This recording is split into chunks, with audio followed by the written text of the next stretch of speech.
Oke, situasi di Timur Tengah lagi di ujung tanduk. Dalam beberapa menit ini, kita bakal kupas tuntas, langsung dari sumbernya, gimana satu serangan aja bisa memicu eskalasi yang, mengguncang seluruh dunia.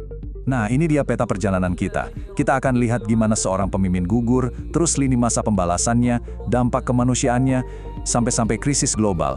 Tapi kuncinya satu, semua ini berawal dari satu kejadian, satu serangan yang mengubah segalanya. Oke, kita langsung aja ke puncaknya. Ada sebuah serangan yang bukan cuma menewaskan tokoh paling berkuasa di Iran, tapi juga langsung mengubah peta geopolitik di kawasan itu. Dan inilah beritanya, benar-benar mengguncang dunia. Media pemerintah Iran sendiri loh yang mengonfirmasi kalau pemimpin tertinggi mereka, Ayatollah Ali Khamenei, tewas. Tewas dalam serangan langsung di kompleksnya di Teheran. Tapi coba deh kita lihat cakupan serangannya. Ini bukan cuma soal satu orang. Serangan ini juga kena ke beberapa anggota keluarga dan pejabat penting lainnya. Bahkan, ada laporan meski belum dikonfirmasi, kalau mantan Presiden Mahmud Ahmadinejad juga jadi korban. Jadi ini jelas serangan yang dirancang buat ibaratnya memenggal kepala rezim. Pertanyaannya sekarang, gimana situasinya bisa sepanas ini, secepat ini? Jawabannya ada dalam 48 jam yang luar biasa genting. Coba lihat deh, seberapa cepat semua ini terjadi. Tanggal 28 Februari, AS dan Israel melancarkan Operasi Auman Singa. Besoknya, 29 Februari, Iran langsung balas dengan gelombang rudal dan drone besar-besaran. Dan puncaknya, 1 Maret, serangan menghantam kompleks pemimpin tertinggi di Teheran. Semua ini cuma dalam hitungan hari. Bener-bener spiral kekerasan yang lepas kendali. Nah, di balik semua manuver militer dan strategi besar ini, selalu ada harga yang harus dibayar. Dan sayangnya, seperti yang sudah-sudah, warga sipil lah yang paling menderita, yang terjebak di tengah baku tembak. Ini bukan sekedar angka ya, 201 orang, itu jumlah korban tewas yang dilaporkan di Iran menurut Bulan Sabit Merah Iran, dengan ratusan lainnya luka-luka. Dan ini baru data awal dari serangan pertama. Ini menunjukkan betapa dahsyatnya dampaknya. Salah satu laporan yang paling bikin hati miris adalah serangan yang kena ke sebuah sekolah dasar putri. Puluhan siswa jadi korban.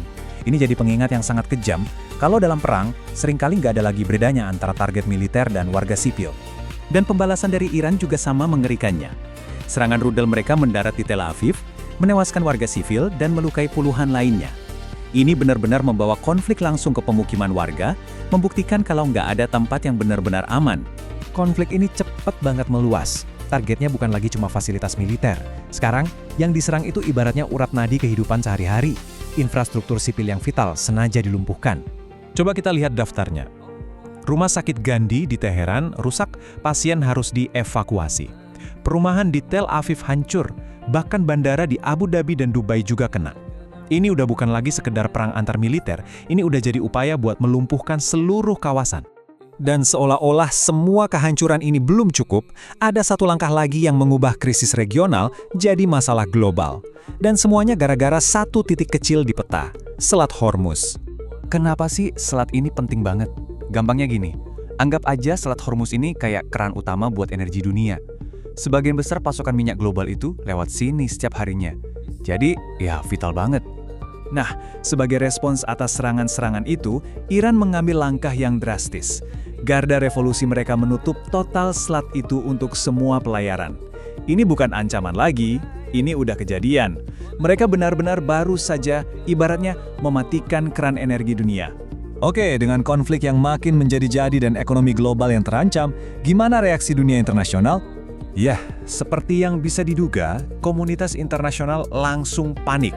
PBB dan negara-negara besar lainnya menyerukan supaya semua pihak berhenti dan kembali ke meja perundingan. Ketakutan terbesarnya, jelas mereka takut konflik ini meluas jadi perang regional yang lebih besar lagi. Dan inilah yang jadi pertanyaan besar kita semua sekarang. Ada kekosongan kekuasaan di Iran, perdagangan global lumpuh, jadi apa langkah selanjutnya? Apa yang bakal terjadi? Dunia benar-benar sedang menahan napas, karena jawabannya bisa menentukan nasib kita semua.